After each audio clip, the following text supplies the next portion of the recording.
I've just got the Canon R5 Mark II and figured that I would put it to the test against the original R5, which has been my favourite camera for years now, to find out how much of an upgrade, if any, the Mark II is. I'll cover both photo and video, but I will be covering a lot, so if there's something specific that you want to know, check the timestamps of the video and just skip to what you want to learn.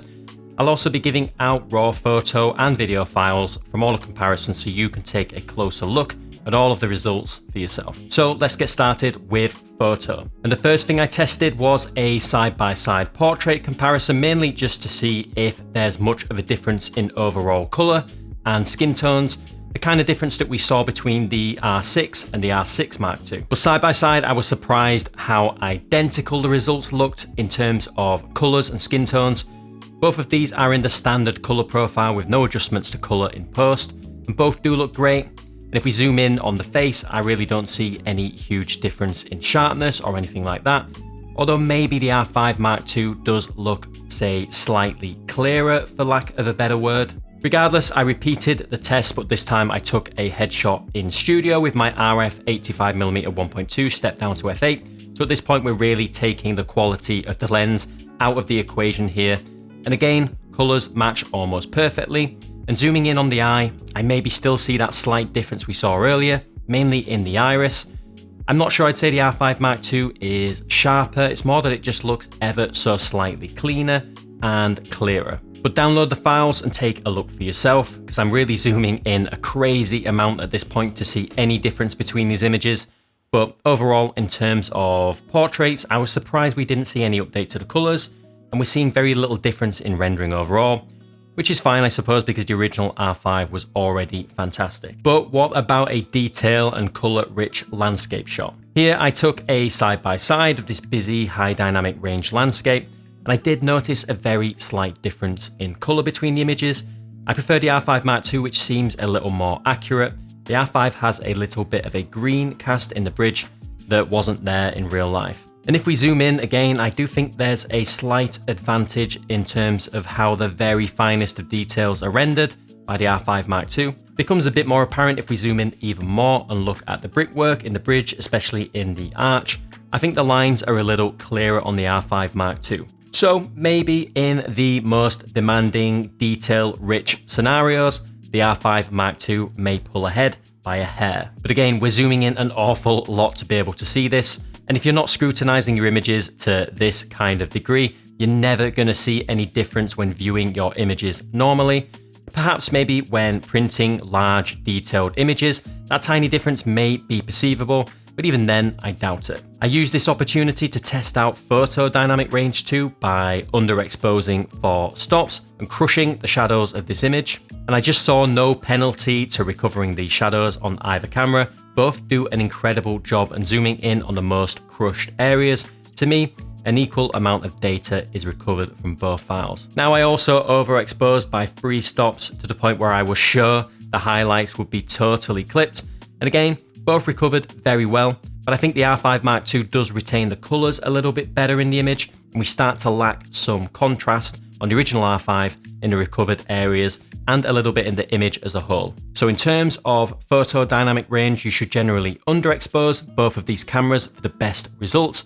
And when doing so in the real world, I really can't see any meaningful difference between these two cameras over several tests, despite there being some graphs out there on the internet showing that there is a difference.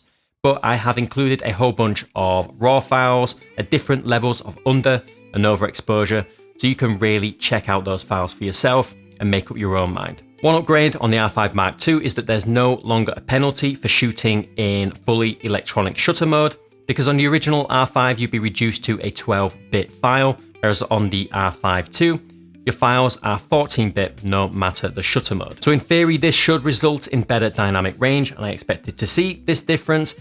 But honestly, maybe the R5 II does hold on to detail a little bit better in the recovered areas over the R5, but the R5's 12-bit files held up extremely well to under or overexposure, as well as heavy color adjustments. So I'm unsure that you're going to see an enormous difference between these cameras. But of course, the stacked sensor of the R5 Mark II is going to give you better rolling shutter performance when shooting in fully electronic shutter, So that's going to be a big bonus for sports and wildlife photographers. I also tested low light performance in photo. Here's our scene. Both cameras are excellent performers. I think you can notice that slight sharpness advantage for the R5 Mark II here, by the way. But in terms of noise, both of these cameras are extremely similar and completely usable, in my opinion, right up to ISO 6400. And I've even exaggerated the results by raising the shadows here. Beyond 6400 ISO, the R5 II seems noisier to me, but does hang on to detail maybe a little bit better. So it might clean up quite well with some noise reduction. Right up to ISO 25600, where I think the R5 now performs better in the really extreme ISO range. So that's photo image quality out of the way. And in terms of photo autofocus, this is an area where I really did see an improvement. I was always really happy with the R5's autofocus and didn't think it could really be improved that much until I used the R6 Mark II, which definitely was better, and the R5 Mark II is a step even above that. I did run several tests, but unfortunately I forgot my external recorder, but in general the R5 II is faster to achieve focus on a subject and will do it at greater distances to the R5 and even the R6 Mark II. Canon really have done an amazing job here. Things seem more accurate, confident, and predictable in terms of autofocus, so I look forward to testing that a little bit more. Canon have also added this face priority mode, where you can register people's faces, and the camera will prioritize focus on them, say, in a crowd of people. You can add multiple people, choose faces from photos on the camera's SD card, and this seems like a great feature for, say, wedding photographers, where you can add a bride and groom to this and have them prioritized for focused amongst a crowd. We now also have eye control, where essentially you can move the focus point with your iris when using the viewfinder. And I never used this on the R3, so I can't say if there's been any improvements over that camera, but it seems really, really accurate to me on the R5 Mark II, and the calibration process was really simple. So this is surely going to be an amazing feature for sports and wildlife shooters. We also have something now called action priority, where you can choose between 3 different sports: football, basketball, and volleyball players to prioritize focus on, so another great feature for sports shooters. We also now have a max 30 frames per second burst photo rate on the R5 Mark II over the 20 on the R5 in electronic shutter mode, which you can now even add a shutter sound to, by the way, so that's good. And I really like that Canon now allow you to actually manually set the burst speed. As a portrait photographer, I never needed anything as quick as what even the R5 offered, so it's nice to be able to tweak this now. We've also got pre-shooting mode, where essentially the camera just continuously captures images before you even hit the shutter. So again, this is absolutely incredible for events, wildlife, and sports shooters. So with the new stacked sensors, faster readout speed, meaning reduced rolling shutter, and the great autofocus improvements, faster burst rates, and higher bitrate in electronic shutter, I think wildlife, events, and sports shooters are going to be really, really happy with the R5 Mark II. For everybody else, I'll give my final thoughts at the end of the video. Let's first talk about video. And there is a lot to talk about, but the main difference, in my opinion, between the R5 and the R5 Mark II is that Canon finally listened to us and gave us C-Log 2. This has been my favorite log profile for years and was the color profile I always used on my Canon C70. But what's the difference between C-Log 2 and C-Log 3? Here is the R5 in C-Log 3, which is still a great log profile. It's just generally quite contrasty and saturated and a little more finicky when it comes to getting the exposure right in camera. Now here's the R5 II in C-Log 2, which gives softer colors, a flatter image, and generally just more information to play with in both the highlights and the shadows especially. It's very, very easy to grade and very easy to expose for. Just set your exposure meter in the middle and you're generally going to get good results. I would always have to expose my R5 or R6 II stop or so to the right to avoid noisy shadows. But with the R5 II, just like the C70, you can expose neutrally here. And I'm really happy with the results and the footage. It still doesn't really have the magic or mojo of the C70. I'm still really glad that we have C-Log 2 finally in a mirrorless camera like this. So let's take a look at general image quality and sharpness between the various modes. And here is the R5 in 4K fine mode, the R5 II in 4K fine, and the R5 II in its new 4K S RAW mode, all in 25p. Side by side and zoomed in, the two 4K fine modes between the cameras are very similar The R5 II is maybe a hair clearer, whereas the R5 has maybe a little more digital sharpness. What I really like though is the 4K S RAW mode. It looks so sharp and clean, and the file sizes aren't even too bad when shooting in this mode. I really love this mode, to be honest. And if we freeze frame again, we see that to me the 4K S RAW mode is easily the sharpest, and the 4K fine modes between the R5 and the R5 II are very, very similar. I also checked the regular 8K modes, and both of these modes look fantastic. Zooming in, side by side, again, I struggled to pick a winner in terms of sharpness, but I still prefer the R5 Mark II's image. It just seems a little cleaner and clearer and less muddy, which I'm sure is probably mostly down to CLOG 2. I also checked out the 8K RAW modes, and again at face value, both look really good, but I always found the R5's RAW really noisy and muddy. And if we zoom in, I was surprised to see quite a bit of an improvement to the R5 II's 8K RAW. Just looks cleaner and sharper to me. So that's the 25p modes covered. So let's see if there are any improvements to the slow motion modes. Looking first at 50p, because I always found that the 4K 50 in the R5 was a real weak point. The footage was mushy and soft. So let's see if Canon have made some improvements. And without zooming in, I really thought looking at the footage, the new 50p in the R5 II looked better. But when we do zoom in, I'm not so sure if there is any improvement on the R5 II. It's very small. But even if we say the R5 II is marginally improved, put it side by side with the R6 Mark II, and the R6 is just far better, it's far cleaner, far sharper. But the R5 Mark II has an extra trick up its sleeve in the form of 4K S RAW, which allows you to record in 50p. I was really excited before I even zoomed in because I knew things looked good. But if we do zoom in, I was shocked at how good it is. I didn't even bother comparing it to the R5 II's regular 50p. I compared it side by side with the R6 Mark II, which up until today, I always felt had the best 50p on the market, but the R5 Mark II wins here. I'd say it's sharper, cleaner and clearer than even the R6 Mark II. Just look at all that detail in the hair. This is easily the best 4K 50p that I've seen from a camera yet. But the R5 Mark II has 8K 50 in RAW, so I had no doubt that it could still do better. And looking at the general image quality, it just looks insanely sharp. But when zooming in against that 4K S RAW, side by side, there's actually not a huge difference. And I kind of go back and forth on what I think is sharper between the two. What do you think? So the R5 Mark II has incredible 4K 50 if you're willing to shoot in RAW. But what about those super slow motion modes? Again, the original R5's 100 FPS was always a little disappointing to me. You can see here, it's just a little soft and muddy. So here's the new R5 Mark II, which just like the 50p, seemed sharper, but side by side when zoomed in, I'm not sure there's really much of a difference at all. If anything, a tiny improvement on the R5 Mark II. You can now also shoot in a crazy 200 FPS in 2K resolution on the R5 Mark II for super slow-mo. And it actually looks really good. Side by side, I can barely see any resolution loss at all between the 4K and 2K mode.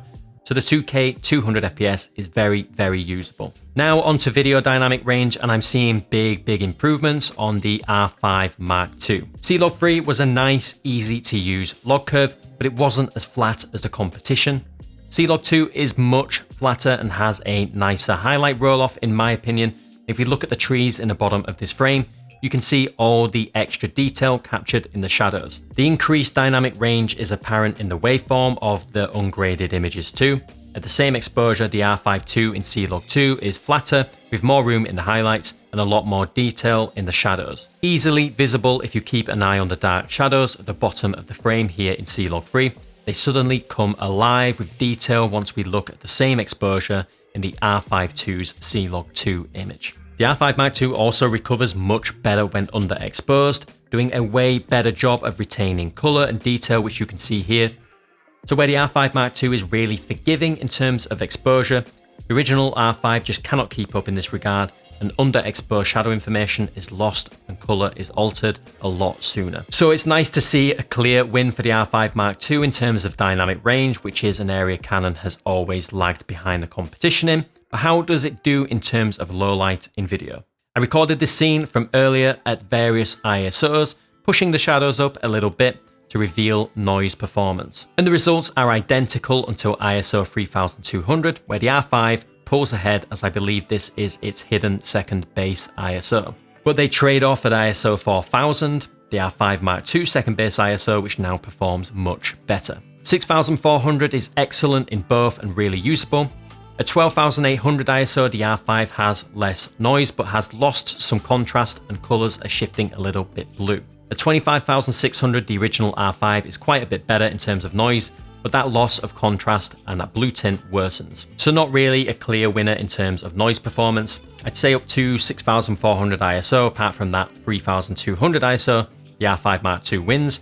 But beyond that, I think the R5 has slightly less noise, but doesn't cling onto colour and contrast quite as well. Moving on, an area that always bugged me with these Canon cameras is the IBIS, especially when using wider angle lenses. You get that wobble and artifacting in the corner, like here on the R5 using my 16mm 2.8.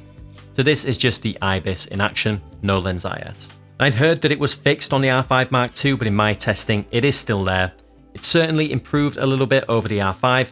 It doesn't look quite as bad. If we zoom in now to 24mm, like here on this tracking shot, things improve on both cameras in terms of the wobble reducing, but we start to see the R5 Mark II's improvements at tighter focal lengths. It just seems smoother compared to the R5, but it does suffer from these kind of jerking over corrections sometimes. I've been using the Lumix S5 Mark II a lot, and its stabilization is amazing, and the R5 Mark II gets close. Moving and tracking shots are super smooth and floaty. The only issue are these overcorrections that seem to be the trade-off for this stronger stabilization. The original R5 got a whole lot of criticism for its overheating issues at launch, but Canon have since quietly mostly fixed it through software updates. My R5 went from being unreliable at best to being very dependable for long-form video, if it wasn't for that annoying 30-minute record limit that is now thankfully removed on the Mark II. In the Mark II, we have this auto power off temperature setting, which setting this to high will give you the longest record times, but Canon warns you the camera body may get hot, and they certainly are right about that. I tested overheating in 4K RAW mode, because I figured most people are recording long form video in 4K, and this is the most demanding 4K mode. And the temperature gauge appeared at around 35 minutes, and the camera body was already feeling very warm. And to be honest, I've noticed the R5 Mark II gets a little warm to the touch when just browsing the menus. At an hour and 20 minutes, this low temperature burn warning comes on. The body really is very hot to the touch now. You wouldn't want to handhold this thing at all. The temperature gauge does adapt to ambient temperature as it actually lowered by the end of the recording. And after over 2 hours of 4K RAW, the camera was nowhere near overheating, and the battery died on me. So overheating doesn't seem like much of an issue, but it's a hard one to test as I can only test in my conditions, which won't be the same as your conditions, and I can't really test every recording mode in the exact same conditions. So just a quick update on overheating. I've just been using the Mark II to record the Aero for the video that you're watching now, and it actually overheated at just over 45 minutes, and that was using the 4K fine compressed intra codec. So it just goes to show that it must depend a little bit on the codec that you used, because this is a vastly different result that I got to the test I did a few days ago in that 4K SRAW. So it looks like I still have to do a little bit of testing to really figure out the overheating situation with the Mark II. And on the subject of battery life, I've only had the camera for a week or so, but so far I would say that it seems on par with the original R5 in terms of photo mode, and for video, it's a little more complicated as it depends on the mode you're shooting in, but generally seems about the same too for long form recordings. Autofocus on the video side sees the same big improvements that we saw in photo. Subject detection is excellent, focus transitions are accurate and smooth. Like when I was recording those slow motion clips earlier, both the R5 and the R6 Mark II kept focusing on the long grass in the foreground of the image, but not the R5 II. I didn't have to interfere with the camera's autofocus at all. It's also really smooth at pulling focus when tracking someone or say switching between subject types. Overall, when using the R5 Mark II, I've just been really impressed with the autofocus system in video, and I look forward to testing it more. Other new video related features include finally the welcome addition of Waveform. I much prefer using Waveform to monitor exposure over the histogram, and the waveform doesn't disappear when you are recording like the histogram did on the R5. But I do wish that we could resize the waveform, and I also wish that we could toggle it on and off with a function button. I can't seem to figure out how to be able to do this, so I hope that that's added later on. We've now also got false color, another great way to set exposure, especially for skin tones. But in true Canon fashion, it's a little quirky to use as it won't work if you're using the CLOG viewing load. So Canon really need to add the ability to toggle between these with a function button. Otherwise, it's just an annoying process turning these features on and off. We also now have pre-recording, so your camera is now constantly recording 3 to 5 seconds worth of footage before you even press the record button. So again, great for events, sports and wildlife videographers. Let's take a look now at the camera itself and compare it to the original R5. The body feels quite a bit different to me. The camera body is a little thicker than the R5. The grip is a little thicker also, and the R5 Mark II is marginally heavier by 100 grams or so, and you really do feel it, to be honest. We see most of the updates on the top of the camera with the on and off switch now moved to the position of the mode dial on the right. And on the opposite side of the camera, we now have a quick switch toggle between photo and video mode like we have on the R6 Mark II. This makes switching between photo and video mode a little easier, although I actually already really liked how you could do it on the R5 by just binding it to a function button. A huge upgrade that we finally got and I wanted for ages is a full-size HDMI port over the old micro HDMI port that we had on the R5 that I really disliked. We've got a new hot shoe cover that's really annoying to remove, and we have a much bigger eyepiece and EVF to accommodate the new iFocus. And another big change is the new battery. Canon launched the R5 Mark II with a brand new battery capable of powering these new shooting modes. And these are really hard to get right now, so you may be tempted to use your older batteries that you got with, say, your R5. And they do work in the Mark II, but certain functions are disabled with these older batteries. And this mainly seems to be a restriction in video shooting modes, so no RAW video, no 4K fine, and no slow motion on older batteries. Thankfully though, these new batteries with the R5 Mark II work absolutely fine in older cameras like the R5 or the R6 Mark II, so I guess these are now the batteries to get. Alright, so that is the comparison. Thank you so much for sticking with me through that. I know it was a lot, and don't forget that you can download all of the raw photos and video files from the video to check out for yourself. And if this video or those files are useful, please consider subscribing to the channel and liking the video. So final thoughts on the R5 II. Is it worth the upgrade if you already own the R5? And if you shoot mostly photo, I would say that for most people the upgrade is not worth it, unless you are, say, a sports, wildlife or events photographer, where the improvements to autofocus, rolling shutter, electronic shutter bit depth, all those things are going to be very attractive, along with the other new features like pre-shooting and eye focus point control. But if you don't shoot fast action, there's not really any clear improvements in the photo image quality department, in my opinion, which isn't necessarily a bad thing because the R5 was already very, very good. And the R5 Mark II exceeds its performance in some areas perhaps and lags behind in others. So it's not really a clear-cut upgrade. For video or hybrid shooters, however, it's a different story in my opinion. I made a video last year talking about my wish list for the R5 Mark II. And I mentioned that I wanted to see CLOG 2, improved IBIS, and a full-size HDMI slot. And Canon really ticked all of those boxes for me. The R5 Mark II is an absolute powerhouse for solo videographers because its autofocus is fantastic and its ease of use is undeniable.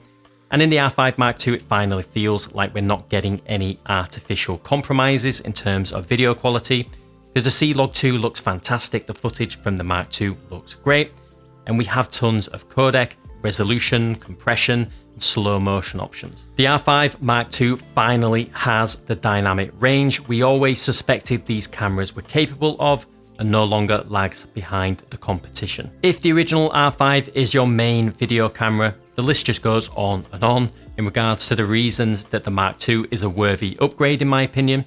I'm really looking forward to using this camera more and more, and I'll be posting a follow-up full dedicated review in the coming weeks. So if you've got any questions regarding the Mark II, please let me know down below. So that's the video. Hopefully the comparison was helpful. Let me know in the comments if you're planning to upgrade, or maybe you're still waiting for your R5 Mark II. Thank you guys so much for watching, and I'll catch you all in the next one.